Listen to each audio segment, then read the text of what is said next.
सोलापुरात शासकीय अभियांत्रिकी महाविद्यालय सुरू व्हावे याकरता आमदार देवेंद्र कोठे यांनी सकारात्मक पाठपुरावा सुरू केला आहे।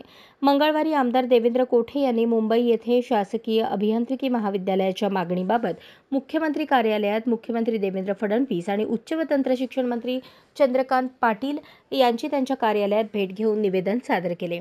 यावर मुख्यमंत्री देवेंद्र फडणवीस यांनी सकारात्मक प्रतिसाद देत तात्काळ संबंधित विभागाच्या मुख्य सचिवांना कार्यवाहीचे आदेश दिले।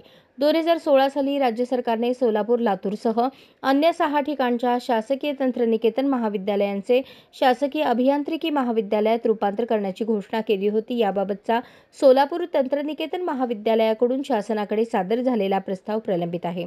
सोलापूरच्या शासकीय तंत्रनिकेतनची 34 एकर जागा असून सुसज्ज इमारत, तज्ञ प्राध्यापक आणि पुरेसा कर्मचारी वर्ग आहे। सोलापूर शहरात कष्टकरी, विडी कामगार, यंत्रमागधारक, वस्त्रोद्योग कामगार, मध्यमवर्गीय नागरिक मोठ्या संख्येने राहतात। त्यांचे पाल्य हुशार आणि मेहनती असून सुद्धा सोलापुरात शासकीय अभियांत्रिकी महाविद्यालय नसल्याने त्यांना उच्च शिक्षणापासून वंचित राहावे लागत आहे। खाजगी अभियांत्रिकी महाविद्यालयाचा खर्च श्रमिकांना तसेच मध्यमवर्गीयांना परवडणारा नाही। त्यामुळे सोलापुरात शासकीय अभियांत्रिकी महाविद्यालय होणे विद्यार्थ्यांच्या भवितव्यासाठी अत्यावश्यक असून महाराष्ट्र शासनाने याबाबत केंद्र शासनाकडे प्रयत्न करावेत। तसेच येत्या जून महिन्यापासून प्रवेश प्रक्रिया सुरू करण्यासाठी केंद्राकडून परवानगी मिळवावी अशी मागणी आमदार देवेंद्र कोठे यांनी मुख्यमंत्री देवेंद्र फडणवीस यांच्याकडे निवेदनाद्वारे केली। यावर मुख्यमंत्री देवेंद्र फडणवीस यांनी सकारात्मक चर्चा करत संबंधित विभागाला त्वरित कार्यवाही करण्याच्या सूचना दिल्या। आमदार देवेंद्र कोठे यांनी उच्च व तंत्र शिक्षण मंत्री चंद्रकांत पाटील यांचीही भेट घेऊन याबाबतच्या मागणीचे निवेदन दिले।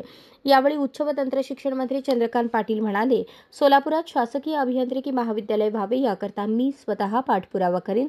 तसेच याबाबत तांत्रिक निर्णय घेणाऱ्या दिल्ली स्थित AICTE कडेही महाराष्ट्र शासनाकडून मी स्वतः दिल्ली येथे जाऊन पाठपुरावा करेन असे आश्वासनही उच्च आणि तंत्र शिक्षण मंत्री चंद्रकांत पाटील यांनी याप्रसंगी आमदार देवेंद्र कोठे यांना दिले। अशाच नवनवीन अपडेटसाठी जनता राज्य न्यूज चॅनलला सबस्क्राईब करा, लाईक करा आणि शेअर करायला विसरू नका।